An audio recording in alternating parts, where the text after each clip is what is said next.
Hello everyone, welcome back or welcome to another video. Today we are going to be talking about all the books I read in March. And then I went back and I was like, Like, I am in my summer spring reads now. I'm just putting it out there. It was just dragging on. March was actually a really good month for me.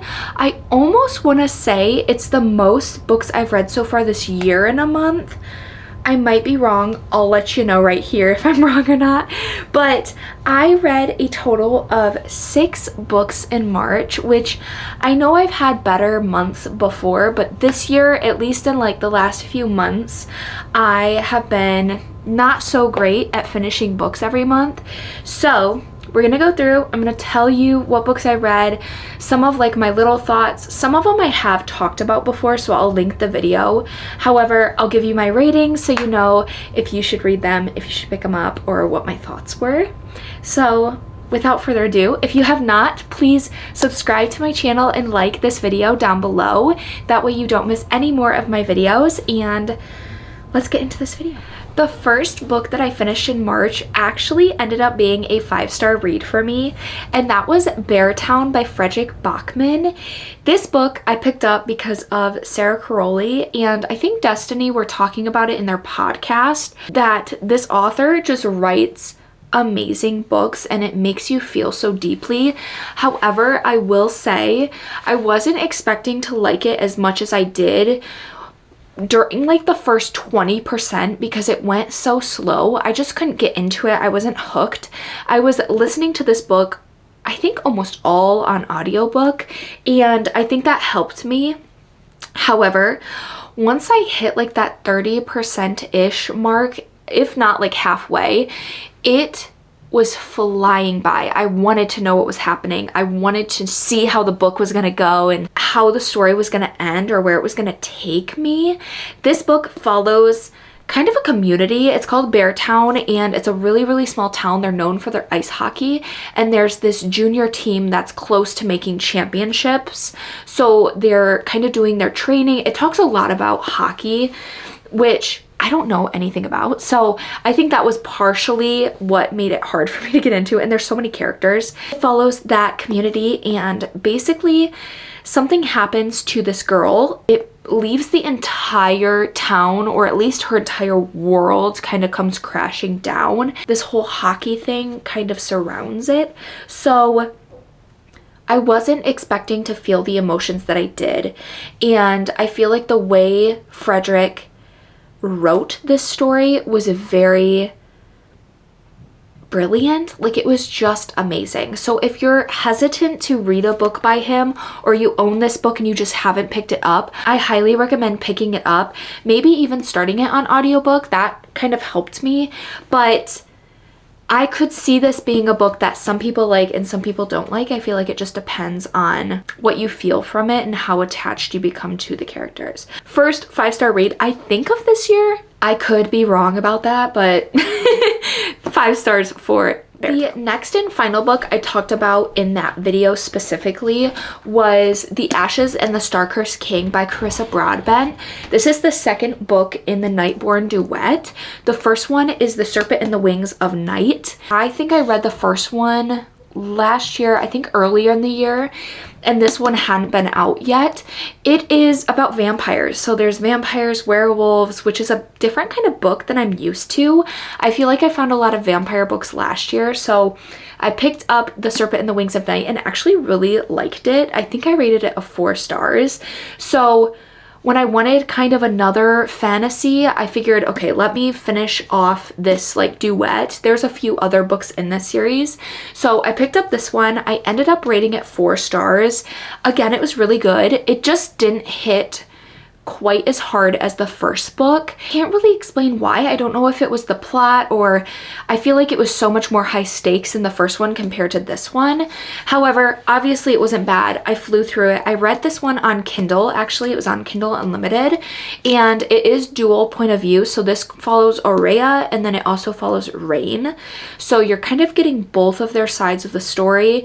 There is a lot of tension going into this book just from how the first one ended, so I felt like that kind of picked it up a little faster than maybe it would have otherwise. So this book, good, action-packed. There was definitely that high stakes plot in it. Some romance, I would say, but it definitely wasn't heavy in my opinion. And it was a good book. I really don't have any notes. I just didn't get as strong of a feeling as I did when I read the first book. So 4 stars for Ashes and the Starker's King. The third book that I finished in March was actually a new book to talk about on my channel, and that is First Time Color by B.K. Borison. I have not read a book by this author yet. However, the cover is just absolutely stunning.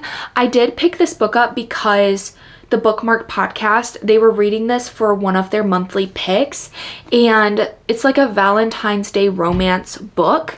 So I picked it up in order to read it, to then listen to like their podcast and get their reviews. And I actually really enjoyed it. It does follow 2 characters. So we have Aiden Valentine and Lucy Stone. Aiden Valentine has fallen out of love. He is a romance hotline kind of radio talker.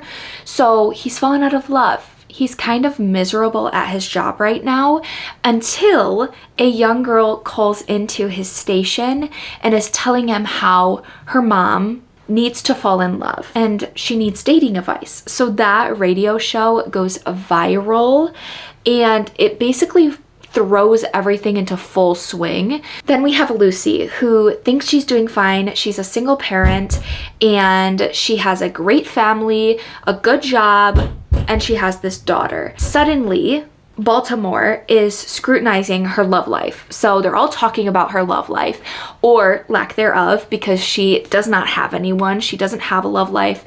She's kind of just going through life, being a mom, working, doing like the full adult thing. She starts to question, is she happy? Is she really happy? Is she fine with not having any love? And it goes from there. So you can kind of see where it's going. I love, again, the cover of this, and the book was actually really good. I ended up rating this 4 stars. I feel like a lot of my books, I can't really rate it a 3-star because I flew through it. I read partially on the physical book, and then I also listened to it on my Kindle. Both were amazing. I loved the little inserts. So between each chapter is like a section of their talk show or like their radio show, and I just love that. They make it sound so real on the audiobook. Highly recommend First Time Color if you're looking for like a cute, fun romance. There were a few things that were kind of irritating me about some of the characters, but I mean, it's just a fun romance, so I can't nitpick too much. Now we're getting into some more fun reads, and I finally picked up Onyx Storm this month by Rebecca Yarrow. This is the 3rd book in the Fourth Wing series. I can't remember the name of the series. However, I finally picked it up, and I actually enjoyed this more than Iron Flame. I don't know if anyone can agree with that. I feel like Fourth Wing had just such an impact on my reading feelings, and then Iron Flame kind of let me down a little bit. Onyx Storm picked it back up for me. Right from the first chapter, I felt like this book just took off and it was go, go, go the entire time. I did have a reading vlog on this book and the next book I'm going to talk about, so again, I will link that in the iCard if you want to check it out and kind of get more of my real and raw reactions. However, this book I ended up rating 4 stars. I couldn't rate it a 5 because compared to other 5-star reads, it just isn't up there for me in the fantasy realm. However, the dragons in this, the tension and the romance, it had everything I was looking for. Don't get me wrong, there were a few things that were bothersome or I just didn't like, or parts in the book where I was just like, what's going on? Kind of like pick it up back up, or you know, however that might look. So it had flaws, of course, but it was such a good read and I'm so glad I picked it up and got it off my TBR shelf. This book definitely left off on a cliffhanger. I had to go back and like reread the last like 5 pages because I think I was just going too fast, and then I was like, huh? And then I went back and I was like, huh? Like I still was so just lost in awe of what took place at the last part of this book. So it has me clawing for the next book. I am so excited. I am interested to see how well the next few books are written, because I don't know where I heard it from, but I know that this series was meant to be a trilogy and she kind of pushed it to continue. So I'm a little interested and curious. I want to know what happens. I just want to put that out there. 4 stars for Onyx Storm. Really good book. Really fun and fast read. Going into our 4th, so second to last book, we have The Gilded Cage by Lynette Noni. This is the second book after The Prison Healer. I read that book a few months ago and absolutely loved it. I could not put that book down. Something about it just had me wanting more. There were a few like dull spots. It was just dragging on. But all in all, I really enjoyed that book. So when I picked up this one, I had the expectation that it was just going to fall a little flat, because from past experiences, I feel like the second book, again, just doesn't give me that feeling like the first one did. And I was right. It was good, but it took me so long to get into this book. I don't know what it was. I think it was just so slow, slower than the first book. It was just dragging and dragging and dragging. I wanted more action, I wanted more plot, and it just wasn't there. When there wasn't plot, there also wasn't romance, so I just feel like it was lacking a lot.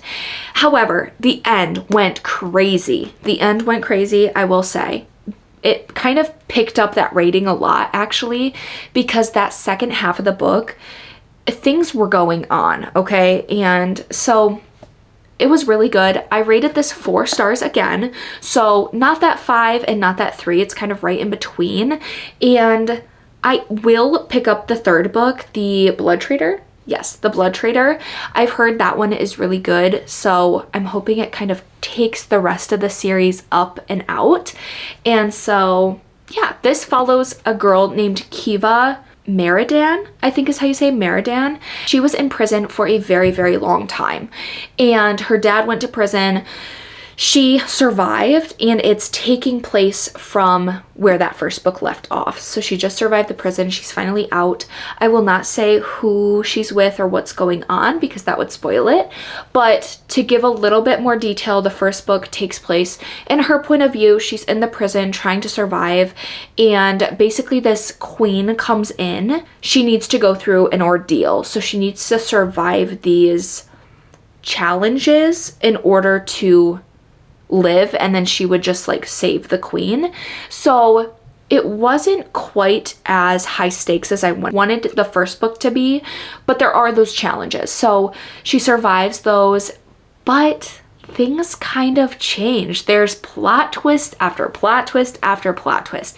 So this book definitely had that towards the end, which I think again saved that rating. So this book I did rate 4 out of 5 stars. Let me know your thoughts if you kind of agree with me or disagree. The final book we have, I actually finished I think in 2 days, and it was like the last day before March ended, and I did not even realize until I was getting ready to film this video, and I was like, oh my gosh, it's a new month already. So that book was The Paradise Problem by Christina Lauren, one of those beautiful books. I am in my summer spring reads now. I'm just putting it out there. I'm in it, I'm loving it, and this was definitely a love for me. When I tell you I was so close to rating it 5 stars, I laughed way more than I thought in this book. I was giggling, I was just bursting out loud, smiling, everything.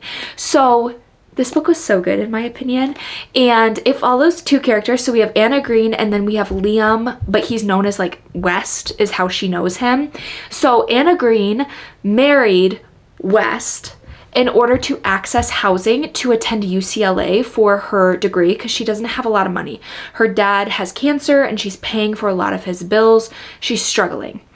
And once they got their degrees in their hand, they thought they were going their separate ways. She thought she signed the divorce papers.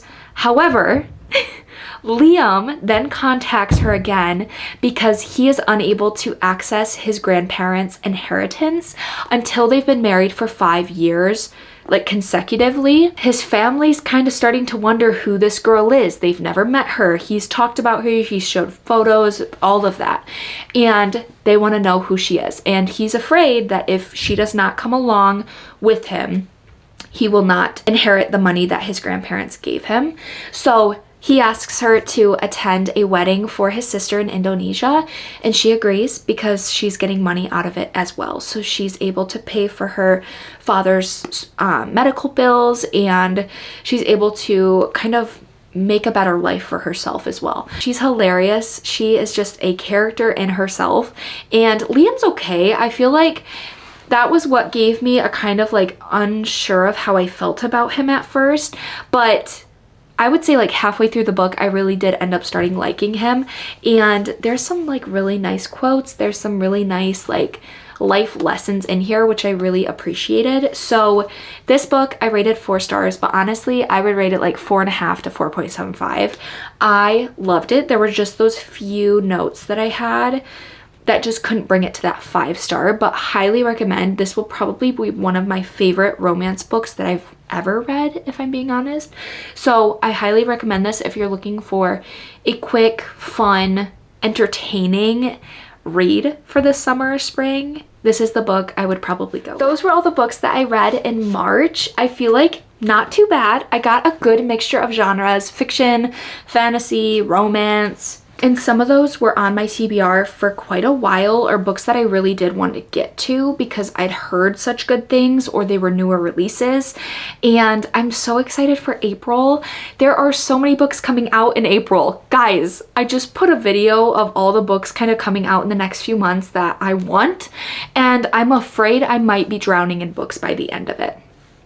I'm just saying. It's okay. I'm not complaining. So anyway, if you guys enjoyed this video, please give it a like down below and subscribe to my channel. Otherwise, I will just see you in my next video. Bye.